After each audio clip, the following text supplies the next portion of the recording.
Hola a todos, ¿cómo están el día de hoy? Espero que se encuentren muy bien. Yo feliz de estar con ustedes. Today we gonna talk about el pretérito perfecto, kind of like the second part of haber. You remember that like a few videos ago we talked about haber and we explained how it's an auxiliary verb, then work with the participle, then always work in a tense. Okay, so today we're gonna do one of those tenses. We're gonna work on el pretérito perfecto. Are you ready? Let's see. So first we're gonna start to compose that tense. Okay, I'm gonna do the conjugation with all the personal pronouns. We're gonna add the participle. Don't worry, I will explain the participle, and then we're gonna learn about the uses. When we're gonna use el pretérito perfecto, then it's basically what you need to know, isn't it? Okay, so we're gonna start first with to compose the tense. Okay, so it's the present of haber. I'm gonna start. Yo he. Tú has. Usted ha. Nosotros hemos. Vosotros o vosotras habéis. Ustedes han. Ellos o ellas han. Okay? So that is the conjugation and present of haber. Now, when we want to compose the tense, we're gonna add the participle. And what is the participle? The participle is this kind of verb, then ending in ado or ido. So, if it's a verb like ending in ar, like estudiar, you're gonna change it like the end and add ado. Estudiar, estudiado. Now, if it's a verb ending in er or ir, you will change the end and you will add ido.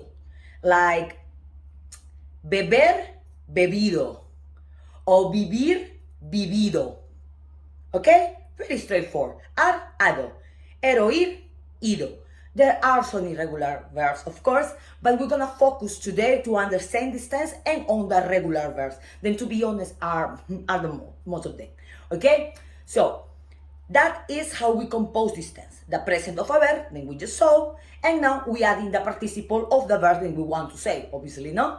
So, we're gonna see that in the example soon, so don't worry. Now, when we're gonna use el verbo haber, we're gonna use el verbo haber basically for like a past that is still around us, then it's kind of part of our present, and it's like, what do you mean it's part of your present? Because, for example, in the case that if I want to say, este año ha llovido mucho. Okay, I refer to the past because you know what has been happening so far. So it's like on this period of time. But I'm talking about this year, and I'm still on this year. So, este año ha llovido mucho. O, por ejemplo, esta semana he trabajado mucho. Okay, I'm still on this week.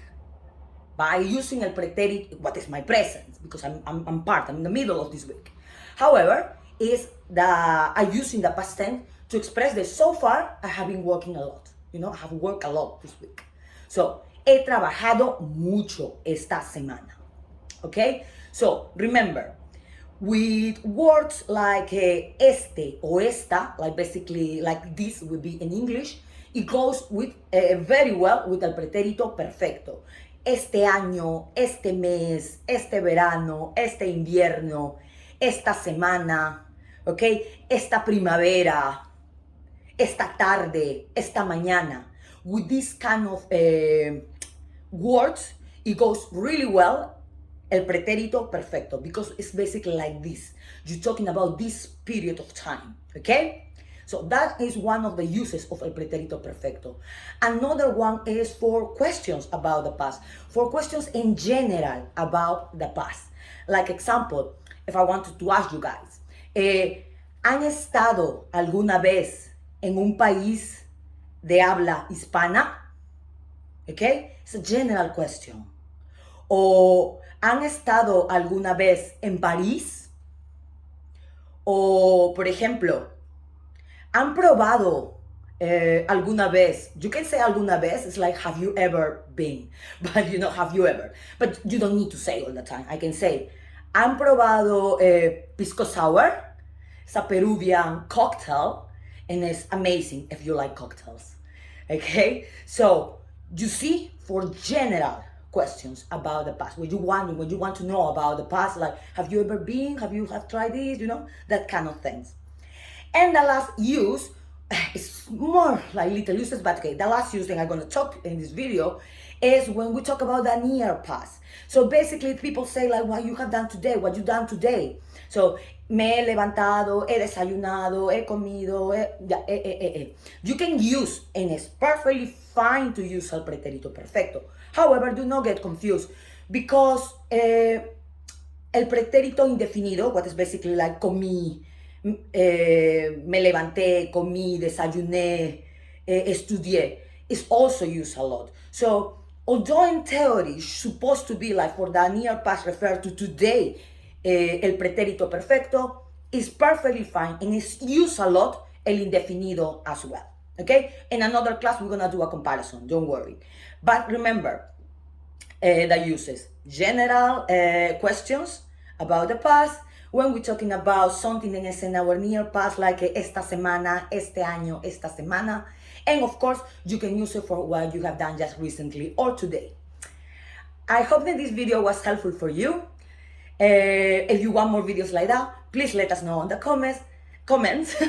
Help us with a like or sharing this video, and of course subscribing to our channel. Hope to see you again in our next videos. Ciao, ciao.